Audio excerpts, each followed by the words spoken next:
베들레헴, 비전의 무판.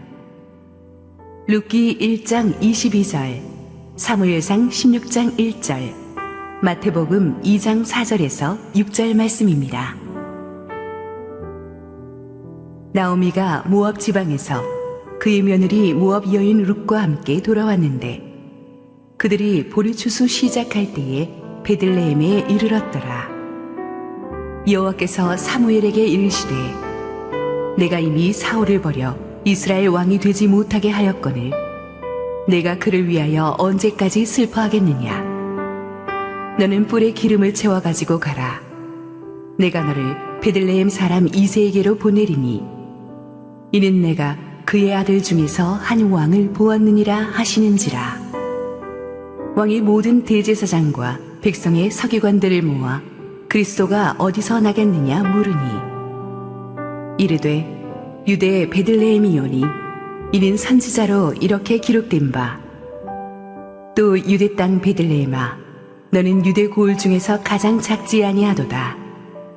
내게서 한 다스리는 자가 나와서 내 백성 이스라엘의 목자가 되리라 하였음이니이다. 할렐루야. 우리 하나님께 감사와 영광의 박수 올려드리겠습니다. 우리 축복된 성탄 이브입니다. 우리 함께 한번 기도하시고 말씀 보겠습니다. 사랑하는 아버지, 은혜를 감사합니다. 우리 주님 나신 날 축복합니다. 하나님께서 오늘도 말씀하시고 부족한 종은 온전히 감춰 주시옵소서. 예수님 이름으로 기도했습니다. 아멘. 오늘은 성탄절 예배로 드리는데 그래서 기적의 땅 시리즈 두 번째 설교인 오늘 메시지는 이 성탄절 하면 떠오르는 우리 베들레헴 이야기를 하려고 합니다. 매년 크리스마스 즈음이 되면 전 세계에서 수만 명이 넘는 방문객들이 베들레헴으로 몰려들죠. 요즘은 전쟁 때문에 조금 그렇지 못하겠지만 2000년 전에 아기 예수께서 나신 곳이기 때문입니다. 그런데 사실 이 성경 시대까지만 해도 이 베들레헴이 그렇게 유명한 곳은 아니었습니다. 베들레헴은 예루살렘 남서쪽 약 10km 정도에 위치한 주변에 감람나무가 많고 해발 700여 미터 높이에 도시라기보다는 시골 촌락에 가까운 아주 자그마한 그런 동네였습니다. 그래서 동방 박사들이 별을 찾아왔을 때 예루살렘에 와서 스톱했죠. 설마 왕이 나시려면 예루살렘 같은 큰 도시에서 나셔야지 설마 그 옆에 베들레헴이라는 작은 마을이 있을 거라고는 생각도 못했던 거죠. 그런데 이 작은 마을에서 위대한 역사들이 많이 일어납니다. 그래서 제가 기적의 모판이라는 제목을 붙였는데 거기서 다윗이 태어났어요. 이스라엘 역사상 가장 위대한 왕이죠. 그래서 다윗의 출신 배경을 얕잡아 보던 적들이 항상 다윗을 조롱할 때는 베들레헴 사람 이새의 아들이다 라고 조롱했어요. 넌 촌뜨기다 라는 뜻이죠. 그런데 다윗은 여기에 대해서 전혀 위축되지 않았고 오히려 천하를 평정하고 위대한 왕이 된 뒤에 쓴 자기 간증에서 자기가 이새의 아들이다, 베들레헴 사람 이새의 아들임을 부끄럽지 않고 당당히 밝힙니다. 하나님이 나를 세우셨다고 간증을 합니다. 우리도 그렇습니다. 우리가 태어난 배경이 아무리 보잘것없다 할지라도 학벌이나 재산이 미천하다 할지라도 우리는 결코 열등감에 빠질 필요가 없습니다. 베들레헴의 예수님이 우리의 주님이시기 때문입니다. 하나님께서 큰 도시 사람이 아니라 작은 베들레헴에서 다윗을 선택하셨다는 사실. 사실 그 당시 어디 취직할 때 출신이 베들레헴이라고 쓰면 그냥 서류부터 퇴짜 맞기 일쑤였던 곳이거든요. 근데 다윗도 거기에 태어났고 다윗의 자손 예수 그리스도도 베들레헴에서도 정상적인 집이 아닌 말구에서 태어나시지 않습니까? 하나님의 역사는 항상 사람들이 잘 주목하지 않는 곳에서 일어납니다. 어마어마한 왕궁에서 그런 좋은 빛줄 속에만 일어나는 게 아닙니다. 하나님께서는 베들레헴의 하나님은 약한 자를 세우셔서 강한 자를 부끄럽게 하시는 분인 줄 믿습니다. 볼품없는 우리도 베들레헴 같은 우리도 예수님을 믿으면 다윗처럼 주님처럼 하나님의 손에 높이심을 받을 줄로 믿습니다. 베들레헴은 그래서 세상의 예상을 뒤엎는 세상이 간거한 곳에서 쓰레기에서 장미가 피듯이 하나님의 비전의 인물들이 배출되는 그런 곳입니다. 그래서 기적의 모판인 거예요.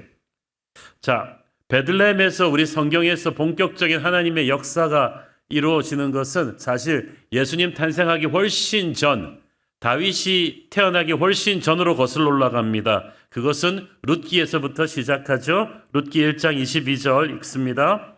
나오미가 모압 지방에서 그의 며느리 모압 여인 룻과 함께 돌아왔는데 그들이 보리추수 시작할 때에 베들레헴에 이르렀더라. 룻기 배경 설명 다 아시지만 간단히 다시 하자면 나오미가 원래 베들레헴에서 잘 사는 집안 사람이었는데 흉년이 드니까 남편의 결정으로 베들레헴을 버리고 이방 모압 땅으로 가족이 이민을 갔습니다. 근데 베들레헴이 하우스 오브 브레드, 빵집이라는 뜻이에요. 원래 굉장히 먹을 것이 풍성하고, 그러니까 이천이 뭐 쌀의 고장이라 그러듯이 베들레헴 하면은 맛있는 빵이 많이 나는, 그렇게 먹을 것이 풍족한 곳이었는데 그것도 흉년이 들었다고 하니까 아주 지독한 흉년이었던 것 같습니다. 그래서 나오미 가족이 베들레헴을 떠나 이방 땅으로 이민을 간 거예요. 근데 이민 가서 잘 살아야 되는데 이민 가서 한 10여 년 정도 있다가 비극이 발생해요. 그 이민 간 땅에서 나오미를 두고 남편이 죽습니다. 또 장가 보낸 두 아들들이 또 차례로 죽습니다. 그래서 나오미는 졸지에 과부가 된 두 며느리랑만 덜렁 세상에 남게 되었습니다. 그러는 동안에 상황이 180도 바뀌어서 떠나왔던 베들레헴은 큰 풍년이 들고 잘 살게 보겠다고 온 모압 땅은 큰 흉년이 들었어요. 그래서 그때 나오미가 고향 베들레헴으로 돌아가기로 합니다. 이것은 나오미가 여기 붙었다 저기 붙었다 하는 기회주의자여서는 아닙니다.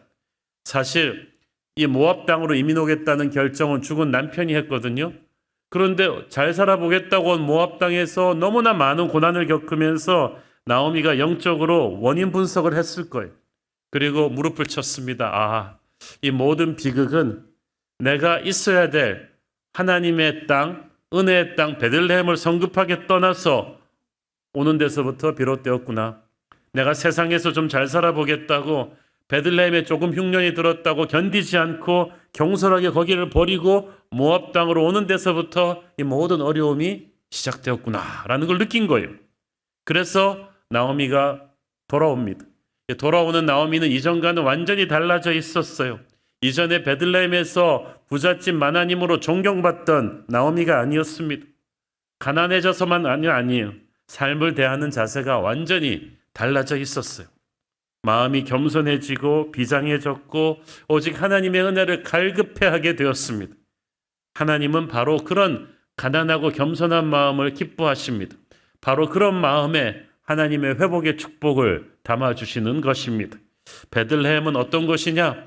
우리가 겸손을 되찾는 것입니다. 그때부터 기적이 시작됩니다. 나오미의 이 결단이 있었기 때문에 나오미를 따라온 과부 며느리 룻은 보아스를 만나서 베들레헴에서 새 출발을 할 수 있었습니다. 엄청난 축복입니다. 그 당시는 어떤 사람이 아내를 홀로 남긴 채 세상을 떠나면, 그래서 가문이 몰락해 버렸을 경우 가까운 친족 중에 한 사람이 그를 아내로 맞아서 모든 신분을 회복시켜주고 끊긴 후손을 이어줄 수 있었어요. 그러면 몰락한 가문도 다시 일어나게 되죠. 그래서 보아스가 룻과 결혼해서 아이를 낳음으로써 망했던 나오미의 집안이 다시 놀랍게 회복되는 역사가 일어납니다. 보아스는 바로 우리 죄를 위해서 이 땅에 태어나신 예수 그리스도를 상징합니다. 가난 때문에 모든 것을 잃고 자유까지 잃고 종이 된 사람을 친족이 대신, 보아스가 대신 돈 지불하고 살려준 것처럼 죄로 인해 원수 마귀의 종이 되어 살아가던 우리를 예수님이 자신의 생명을 지불하고 우리를 다시 살려주셨습니다. 그래서 우리에게는 예수님의 은혜가 주어졌고 우리는 새 생명을 받게 되었습니다. 룻이 보아스를 만나는 순간부터 인생이 절망에서 소망으로 바뀌었듯이 우리도 예수님을 만나는 순간부터 죽음에서 생명으로 바뀌게 되죠. 그리고 놀라운 것은 룻이 보아스와 결혼하자마자 아이를 낳았어. 지난 남편과는, 죽은 나오미 아들과는 10년 가까운 결혼 생활을 했는데도 아이가 없었는데 보아스는 결혼하자마자 아이를 낳았어요. 우리가 예수님 안에 거하면 세상적으로 10년 노력해도 안 되는 일들이 단 열흘 안에 해결될 수도 있어요. 광야에 샘이 넘쳐 흐르고 사망의 꽃이 피는 역사가 베들레헴에서부터 시작되는 줄로 믿습니다. 중요한 것은 이 룻과 보아스의 만남이 모압 땅이 아니라 베들레헴에서 일어났다는 거죠. 우리가 보아스를 만나는 곳, 예수님을 만나는 곳은 모압 땅이 아닙니다. 거기서 100년 기다려봐야 기적이 일어나지 않아요. 하나님의 사람은 약속의 땅 안으로 들어와야 하나님의 기적을 체험하게 될 것입니다.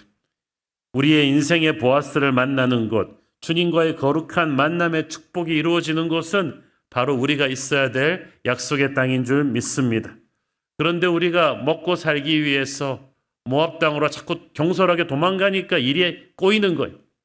조금 베들레헴에서 흉년이 왔다고 그걸 견디지 못하고 도망가니까 풍성해 보이는 모압 땅이 나중에는 결국 나오미의 가족을 침몰시키고 말았어요. 그래서 빨리 회개하고 모압에서 베들레헴으로 돌아와야 돼요. 그래야 기적이 시작될 것입니다. 그래야 회복이 시작되는 거예요. 베들레헴이 아까 빵집이라 그랬죠. 은혜의 빵. 그 빵집은, 그 빵은 뭘 상징합니까? 하나님의 은혜를 상징합니다. 베들레헴은 우리가 돌아와야 되는 은혜의 자리예요. 예배의 자리예요. 교회예요. 여기에 회복과 축복과 은혜와 기적의 빵들이 가득합니다. 오늘 이 자리에 한때 믿음 생활 잘 하다가 은혜의 베들레헴을 떠나서 세상 모압으로 갔던 분들이 있다면, 그래서 거기서도 생각했던 것처럼 잘 되지 못하고 낙담하고 실패한 분들이 있다면 이 성탄 메시지는 바로 여러분을 위한 것입니다. 여러분 중에는 한때 뜨겁게 예수님을 믿었던 분들이 있습니다. 그 시간을 기억하십시오. 얼마나 여러분이 예수님을 뜨겁게 예배했던가를 기억하시고 그 첫사랑을 다시 회복하는 결단이 있게 되기를 바랍니다. 우리는 그렇게 낭망한 채로 기가 죽어서 살아갈 패배자들이 아닙니다. 우리는 예수님의 피로 구원받은 하나님의 자녀들입니다. 거룩으로 무장하고 세상을 압도할 사람입니다. 그런데 베들레헴이 잠깐 힘들어졌다고 하나님을 떠나 세상으로 도망갔기 때문에 우리 인생이 그렇게 초라해진 거예요. 하나님의 백성이 어렵더라도 하나님의 힘으로 살 생각을 하지 않고 빨리 조급하게 성공해보기 위해서 세상으로 쫓아갔으니까 결과가 어찌 좋겠습니까? 그래서 자기도 무너지고 가정도 나오미 가정처럼 무너진 거예요. 그러나 아직도 늦지 않았습니다. 다시 돌아와야 합니다. 베들레헴이 가르쳐주는 성탄절의 정신은 다시 하나님의 은혜의 자리로 돌아와야 된다는 거예요. 나오미는 부끄러웠죠.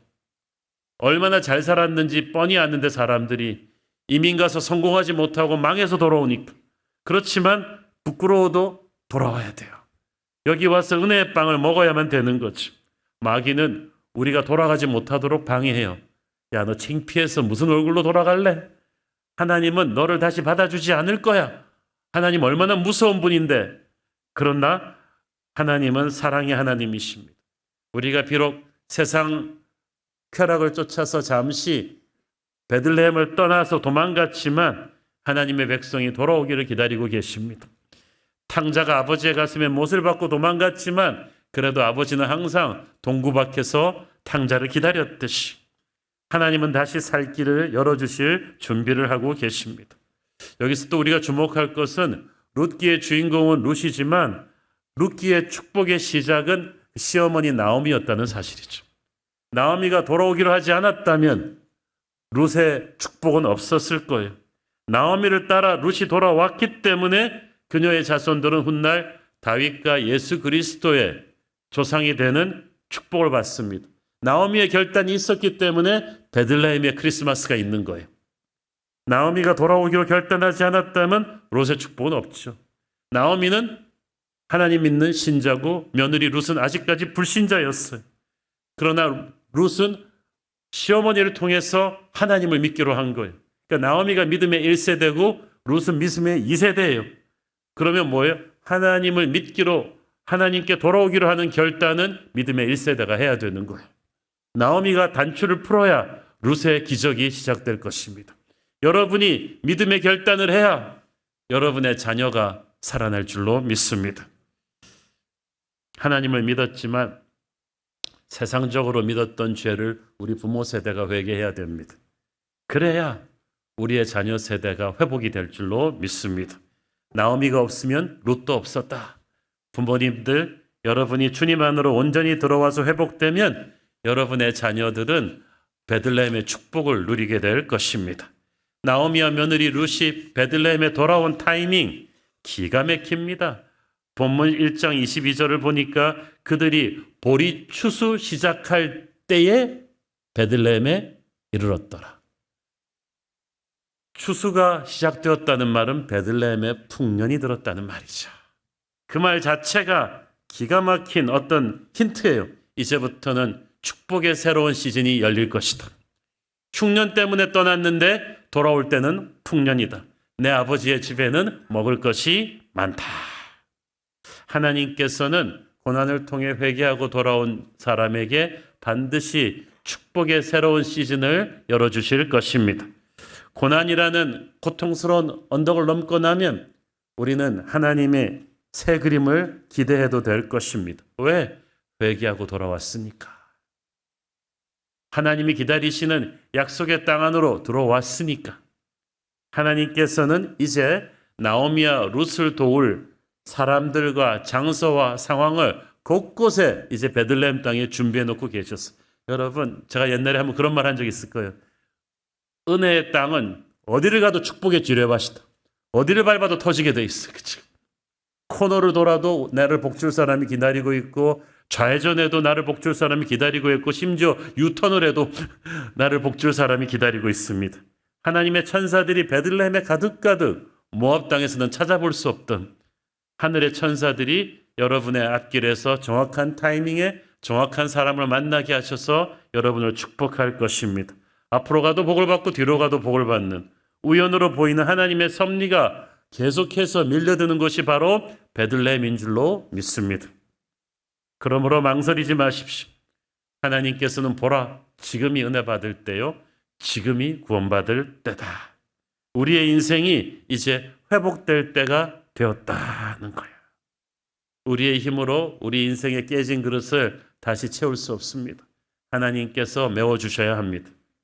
하나님의 시작은 그래서 베들레헴의 빈털터리로 돌아왔던 룻과 나오미처럼 우리 인생이 빈털터리가 된 가장 아픈 실패와 상처의 순간인데, 이 시간이 바로 하나님이 우리의 인생을 다시 재건하시는 시작점인 줄로 믿습니다.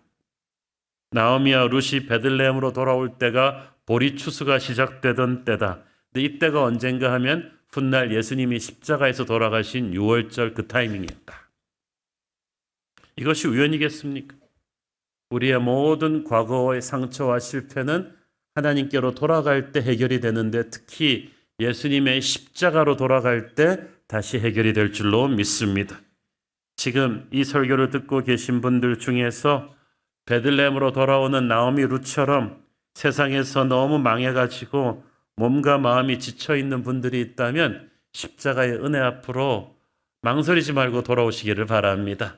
그것이 크리스마스 선물입니다. 여러분의 모든 상처와 실패는 베들레헴으로 돌아오는 그 순간부터 이제부터 끝이 날 것입니다. 나오미는 최악의 상태에서 베들레헴으로 돌아왔어요. 그러나 돌아왔기 때문에 그거는 문제가 되지 않아요. 하나님의 그 은혜의 존 안에 들어오는 그 순간부터 최고의 축복으로 여러분의 인생이 바뀌게 될 것입니다. 베들레헴의 하나님은 회복의 하나님, 반전의 하나님이십니다. 자, 그래서 베들레헴에서 이렇게 놀라운 기적과 회복과 축복이 일어나기 때문에 마귀는 베들레헴을 싫어해요. 거대한 영적인 전쟁의 기상도에서 우리가 보기에 중요한 도시들이 있고, 눈에 보기에 중요한 도시들은 뭐 뉴욕, 파리, 런던, 서울 이런 도시들인데, 거룩한 영적인 전쟁의 기상도에서 보이는 중요한 도시들은 그런 도시들이 아니에요. 베들레헴이에요. 왜? 전략적인 요충지거든요. 여기서 영적인 전쟁의 터닝 포인트가 일어나요. 2차 대전 때 나치 독일이 장악하고 있던 유럽, 그런데 프랑스에 그때까지 아무도 잘 모르던 노르망디 해변에 연합군이 상륙을 합니다. 그때부터 완전히 2차 대전의 새로운 국면이 전개되잖아요.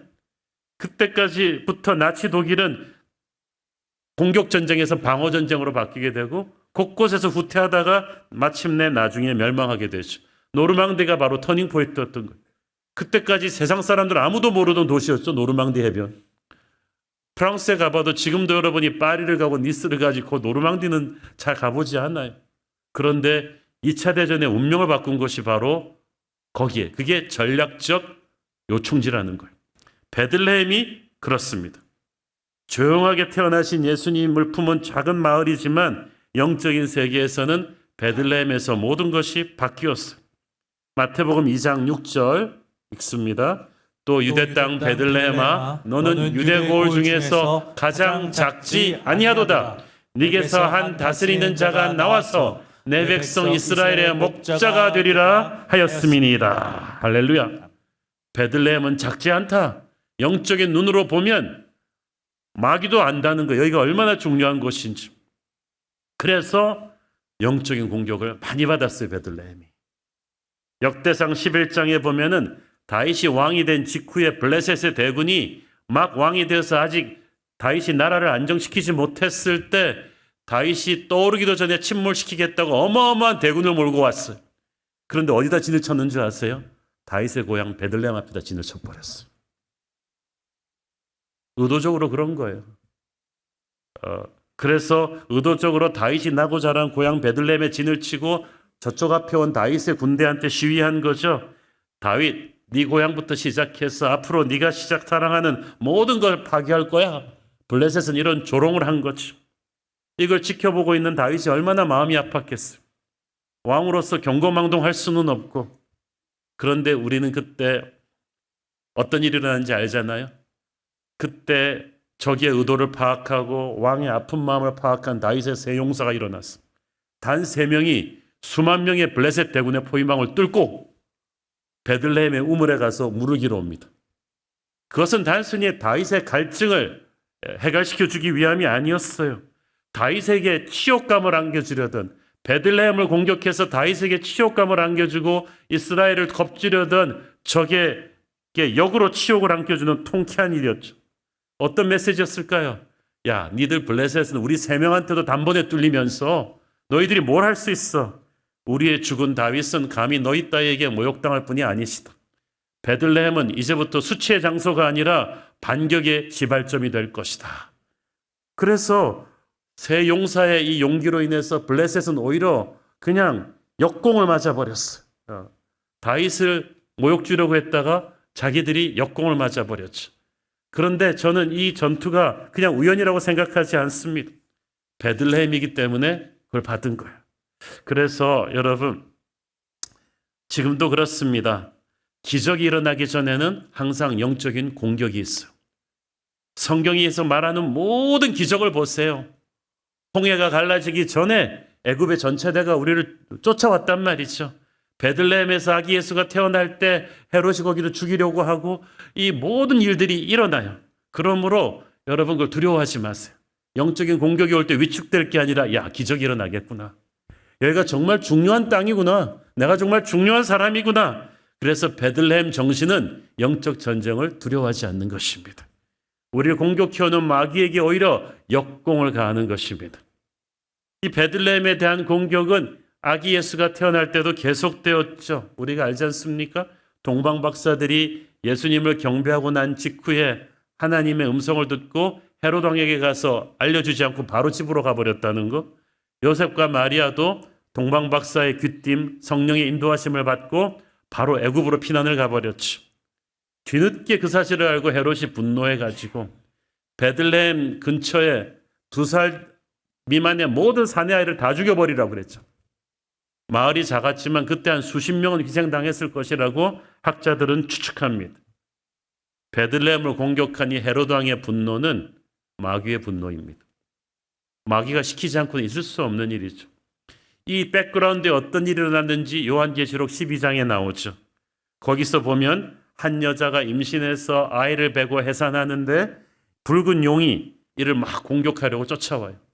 이게 무슨 그림이냐 하면 크리스마스 때 하늘나라에서 어떤 영적인 전쟁이 일어났는가를 보여주는 거예요. 여자가 낳는 이 아기는 바로 우리를 구원하기 위해 이 땅에 태어나신 예수 그리스도 베들레헴의 아기 예수를 가리키는 거예요. 마귀가 그토록 집요하게 아기 예수의 베들레헴을 공격한 이유가 있었죠. 에덴 동산에서 마귀가 인간을 타락시켜서 죄의 노예로 만들고 세상 권세를 쥐고 인간을 비참하게 속박하고 있는데, 이 아기 예수가 태어나시면서 마귀의 권세가 이제 무너질 거거든요. 인간을 죄에서 자유케 할 거거든요. 이제 하나님의 나라가 임해서 마귀는 마침내 멸망하게 될 거거든요. 그래서 아기 예수의 탄생은 마귀의 패망을 알리는 프랑스의 노르망디 해방과 같은 그런 하나님의 역습을 말하는 거죠. 그러니까 가만히 있을 리가 없죠, 마귀가. 영화 반지의 제왕에서 이 프로도가 절대 반지를 들고 가는 여정에서 얼마나 많은 공격을 받습니까? 몇 번씩 죽을 뻔합니다. 나중에 이유가 있었죠. 프로도가 마침내 그 절대 반지를 파괴하는 순간에 모든 악한 군대들이 순식간에 힘을 잃고 무너집니다. 그러니까 프로도를 중간에서 막으려고 그렇게 많이 공격했던 거예요. 아기 예수의 탄생으로 죄라는 절대 반지가 힘을 잃었습니다. 예수님이 태어나시면서 모든 어둠이 물러가고 빛이 들어오게 됩니다. 우리가 그 아기 예수를 우리 인생의 구주로 영접하는 순간에 미움이 변하여 사랑이 되고 분열과 다툼이 물러가고 사랑과 용서가 들어오게 되는 거예요. 그래서 마귀는 직감했습니다. 이 아기 예수가 자신의 나라를 무너뜨릴 구세주라는 것을. 그러니까 막 발악을 하는 거죠. 베들레헴을 공격하는 거예요. 베들레헴을 공격한 마귀는 지금도 예수님이 역사하시는 곳에는 어디든지 따라다니며 공격합니다. 우리가 예수님을 믿기 전에는 별 큰 영적인 공격이 없었어요. 왜냐하면 어차피 마귀의 종노릇 하고 있었으니까. 그러나 예수님을 믿는 순간 이제 우리는 마귀의 권세를 깨고 나와서 예수 그리스도를 우리의 왕으로 모셨습니다. 마귀는 이걸 견디지 못하고 우리를 공격합니다. 베들레헴을 공격한 마귀가 우리가 베들레헴의 아기 예수를 구주로 섬기기 때문에 공격할 거예요. 예수 믿고 나서 여러분 쉽지 않습니다. 부모와 싸우게 되고 형제와 싸우게 될 수도 있어요. 마귀는 지금도 예수 믿는 가정을 공격하고요. 교회를 공격합니다. 예수님을 믿는데 왜 이런 일이 생기나 의아해하지 마세요. 예수님을 믿기 때문에 그런 거예요. 여러분이 중요하니까.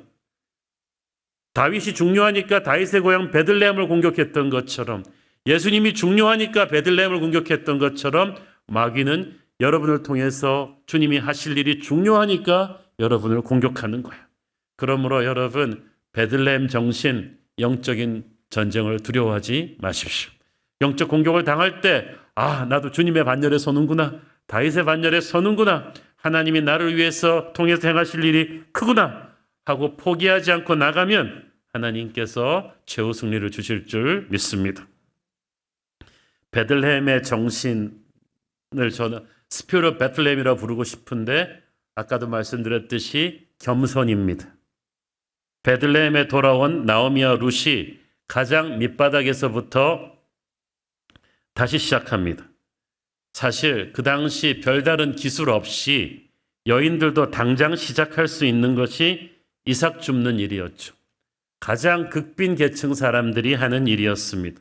그런데 나오미도 옛날에 잘 살던 집 마님이었고